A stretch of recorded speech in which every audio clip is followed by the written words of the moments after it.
Hey guys and girls, it's Blackjack with 396 Guitars. We have the Ibanez acoustic electric back on the bench today. We were waiting for a part. I condemned the battery box on this guitar, and my initial checkout referred to the first video on it. We're going to get to work on it now. I think I have the electronics sorted out, but we're going to find out right now really quickly. Let's get to work. Remember, if you dig what I'm doing, like and subscribe. So, this guy's a singer in a rock and roll band, if you haven't heard that song.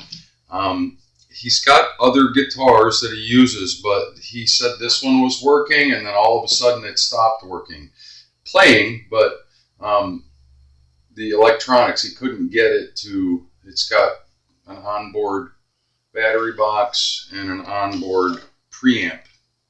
Okay, common, pretty common stuff, pretty straightforward. Some of them are simpler than others. I actually had the entire thing out. I was waiting for the battery box to come in, and I wanted to pull out the preamp and check it out, which I did off camera. But I found a lot of goony goo stuff going on there. The box wasn't screwed together right. There were wires actually pinched under the plate that covers the preamp box itself. And let me tell you, what a hassle to get this stuff in and out of a guitar, especially a thinner guitar like this.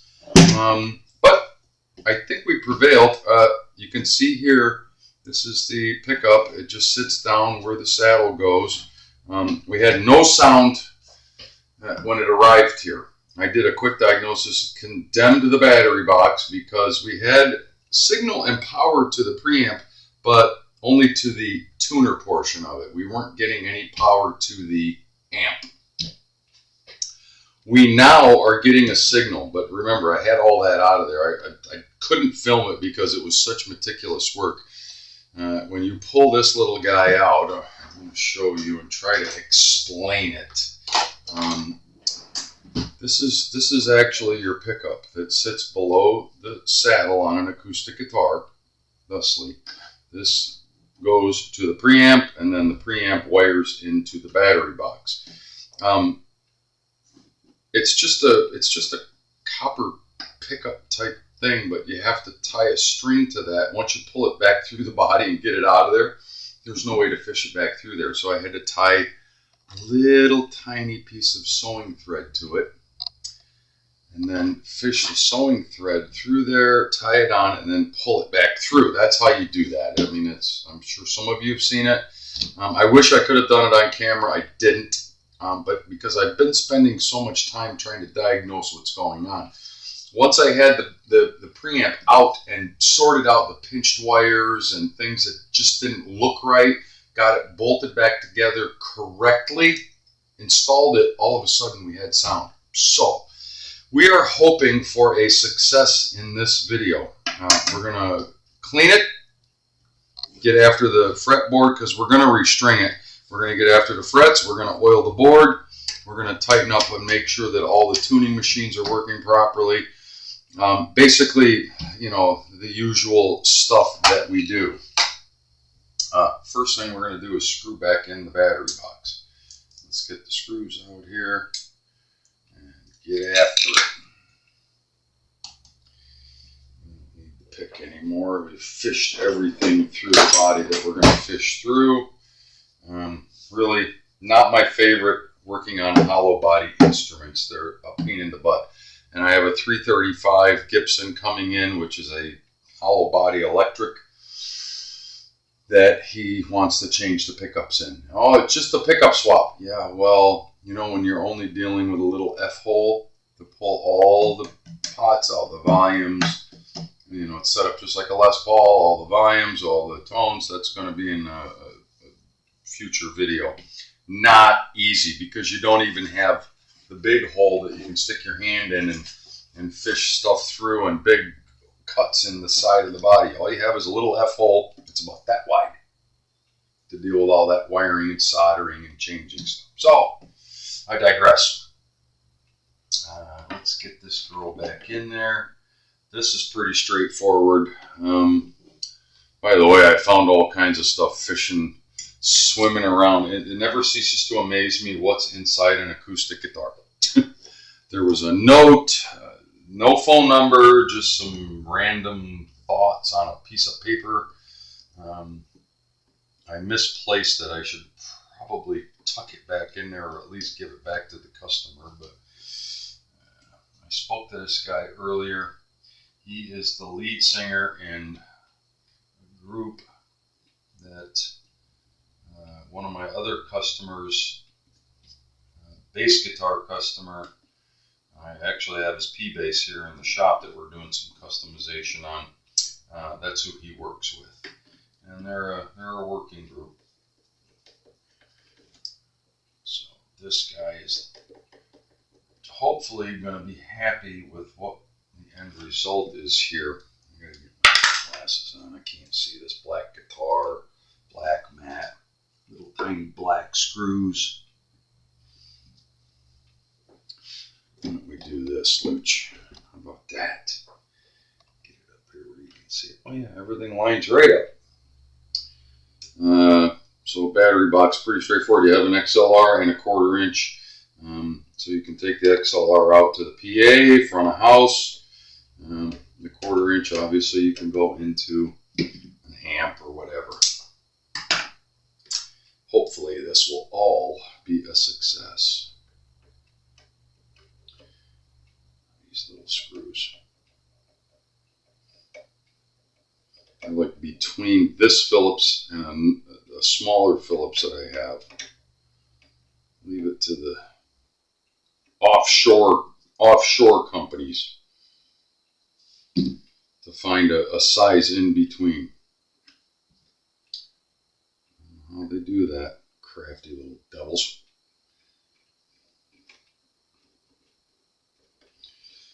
I'm hoping for a success with this. We're going to clean it, we're going to string it, we're going to do a setup. I may end up shaving that down because I remember when I first got the guitar, not only were the strings gacked, but we had really high string action and or neck relief issues. But the prime item was the electronics. We're not getting any noise out of it. It's not making sound. So of course you always address the prime item first.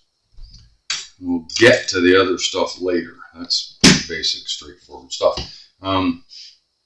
Before I string it, let's brush it off. Get back here where you're in the video.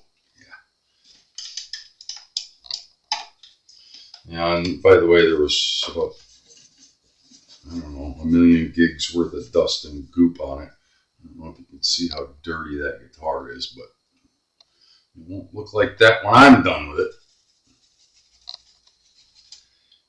And you know where I'm going with this. Fret erasers to start.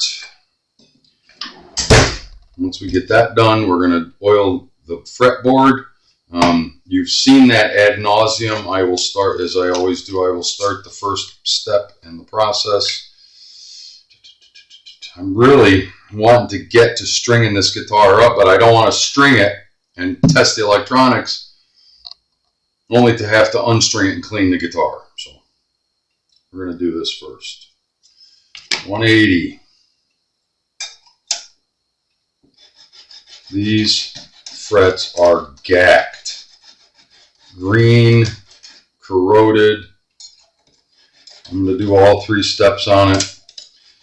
So you start at 180, and you go to 400, and then you go to 1,000, and you can already see the difference.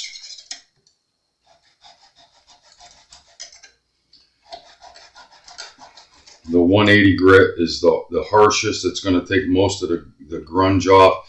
And as you work your way up to 1,000, it'll shine them up a little bit. These frets are actually in pretty rough shape.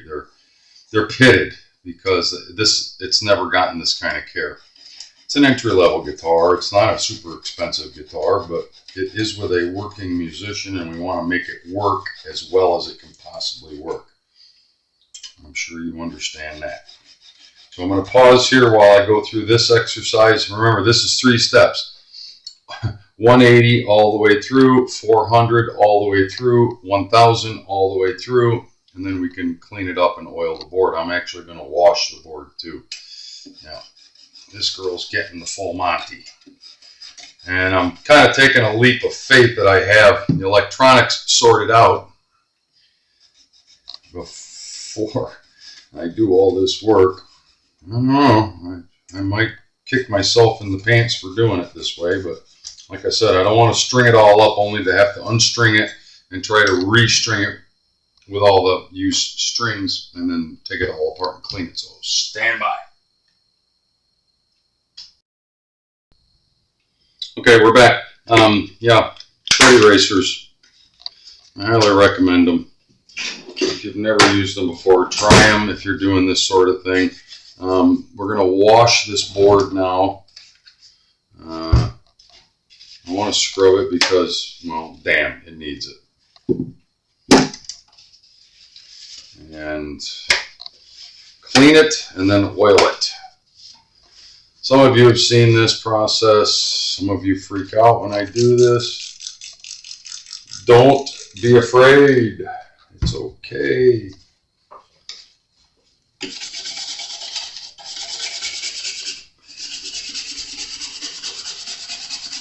You have no idea what kind of gook comes off of a fretboard. It's the business end of a guitar. It's where all the money's made.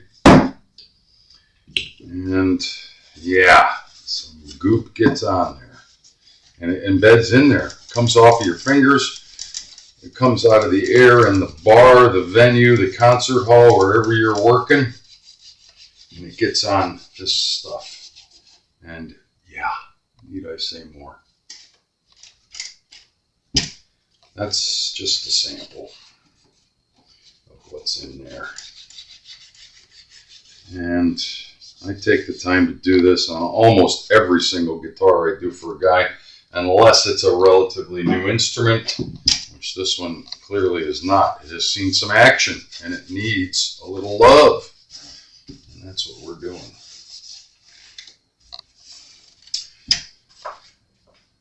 Don't be afraid. Just don't use anything with silicone or petroleum products in it, and only use it's a semi-soft hand brush. It's for cleaning your fingernails, if you believe that.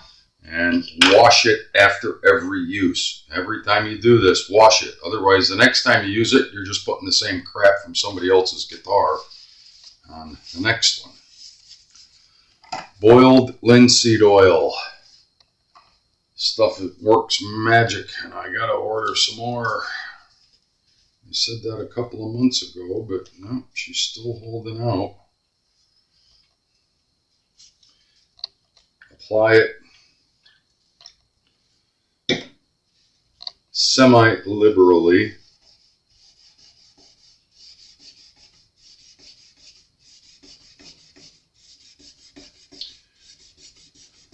This stuff has a lot of benefits. First and foremost, it lubricates the wood and brings it back to life and gives it some much needed moisture. But any imperfections in the fretboard, boiled linseed oil will tend to fill them in and over time fill them up and harden. If you look at all the hardened the oil that's around the cap, that's what happens in every little weird little nick, chip, whatever you want to call it in the wood. It'll fill that in and protect it from ever becoming a chip out. I use this on my own basis. There's other products you can use. I've seen them and used them all. I like this stuff. That's what I use. I want to put it on semi-liberally. I'm doing 2 applications because this neck was, well, damn, dry.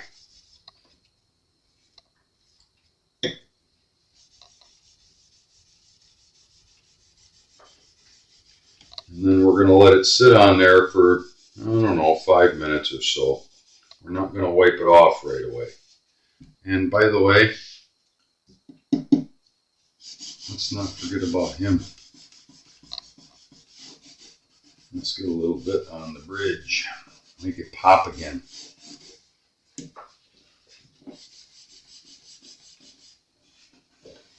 See the difference in the color? I mean, immediately you can tell the difference.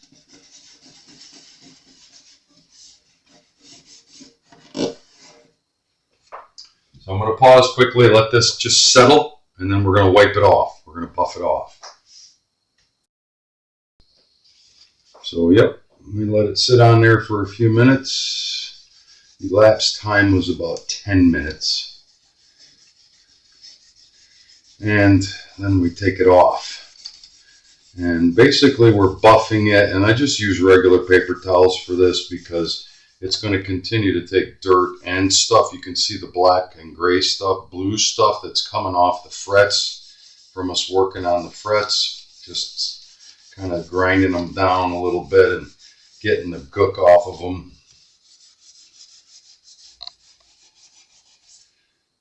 And we're going to do that one more time.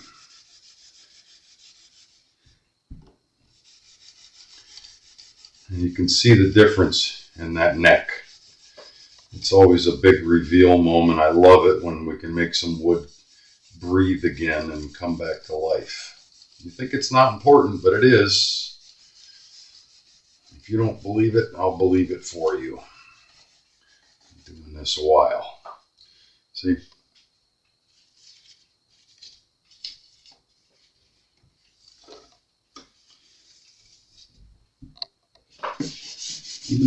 Even the bridge, I mean, it was so pale and pasty. Wood needs to have oil on it every once in a while. It's a living, breathing thing. You may feel it for a couple of days while you're playing, but after that, it soaks into the wood and it does its thing. And that's what you want. I recommend this once a year on any guitar that's got an exposed wood neck and or saddle. That's my rant on oiling the fretboard. Let's clean this girl. And damn, does she need to be cleaned. I used to let my guitars get dirty like this way back when I was on the road. I understand you're a working musician. You don't have time to do this stuff. You got music to play. You got gigs to get to. You got to be on the bus. You got to get to the next town.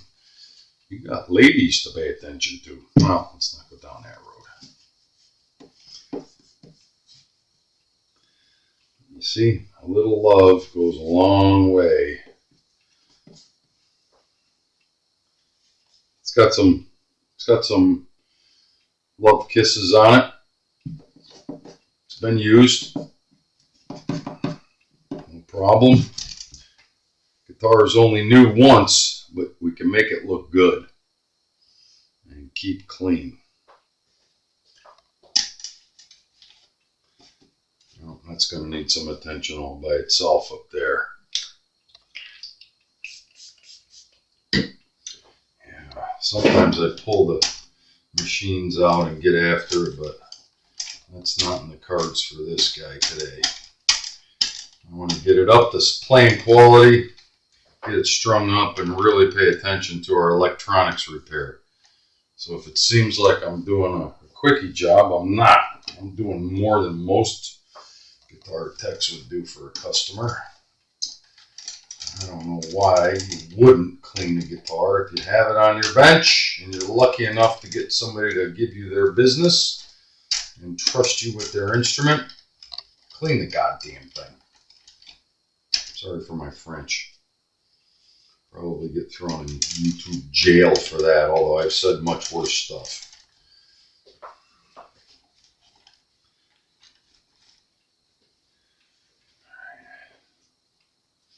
Yeah, I'm spending a lot of time showing how I do this because it's important.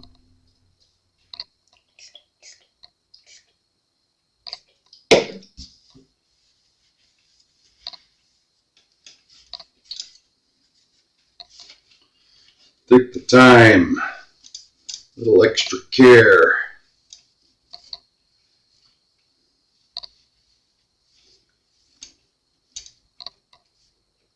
Right? The horns, they always get nasty.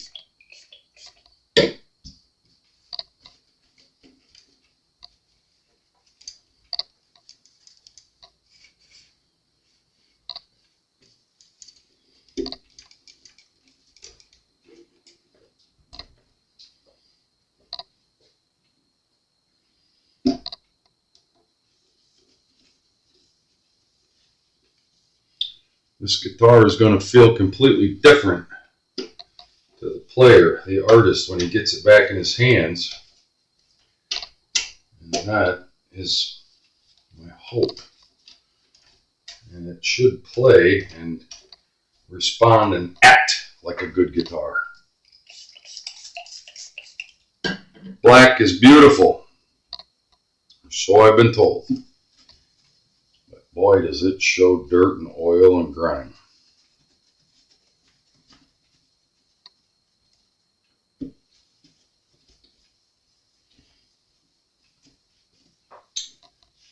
All right, kids, elapsed time, about 5 minutes to wipe that guitar down like that. Not including doing the fretboard and, dressing the frets a little bit, but much cleaner, it looks a lot better, and that is what we were after.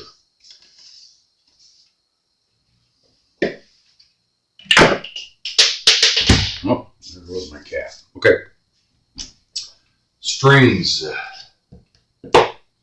Now, I won't be able to check the neck relief and the string height and address that until we get it strung up, so let's move on to that process. String pegs. I already had the E string on there because I was checking electronics. Now, while I was diagnosing the electronics, I could tap the pickup wire that's down under here, and it was making noise through the amp. But I wanted to hear that it was actually transferring string vibration through the saddle and into it and into the amp. And it was. So I'm hoping for a success once we get it all strung up. We will see. Now, as I usually do, I am not going to show you the entire stringing process.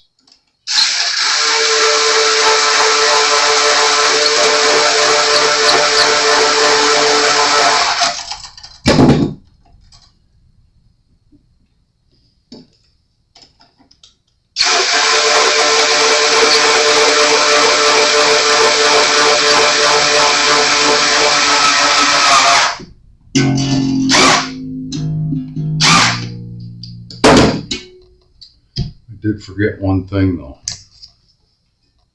I think I might have done this the other day. Nope. Loose, loose, loose. I'm gonna have to get a 10mm wrench for that. Get that last one that I just put the string on. I'm gonna pause quickly while I string the rest of it up and tighten that tuning nut, bushing nut, and we'll be right back. So here comes the big reveal moment. I have us plugged into the amp over here off camera. You can't see it. I'm going to flip on the amp. Remember, the prime concern when I got this guitar was it wasn't making any noise out. And there you go.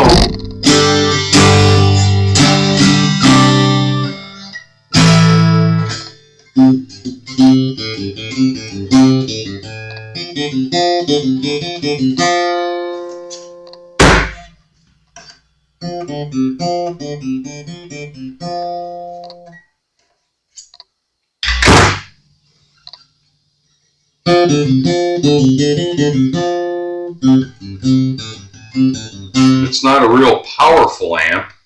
We'll put it on overdrive.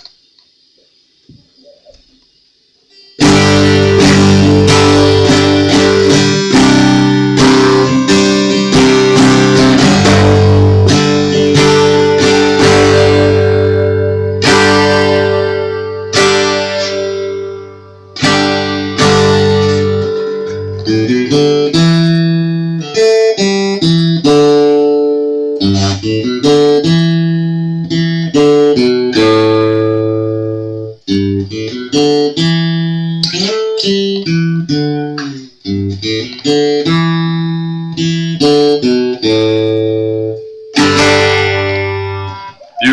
That, I'm going to call that a success. Let me get my camera back down here. Unplug this. Now, I'm playing it through a bass amp, so it really, I mean, I'm trying to get the EQ to do something. That's a little wonky, but I used to have a guitar bench amp here, but I gifted it over the holidays to my grandniece. That's another story. I'm getting a new one. It's on its way. We're going to call this a success. The only thing I don't like is the panel itself is deteriorated and sticky, but I can't fix that. We have a new battery box in it. We have new strings. We cleaned the frets and dressed them. You know, got all the gook off of them, the tarnish, what have you. Call it fret dressing if you like. We oiled the board, oiled the saddle. Let's take a few measurements because it's the only thing I haven't done really too much on this guitar. I'm wondering where the neck relief and all that good stuff is. Come here, where are you at?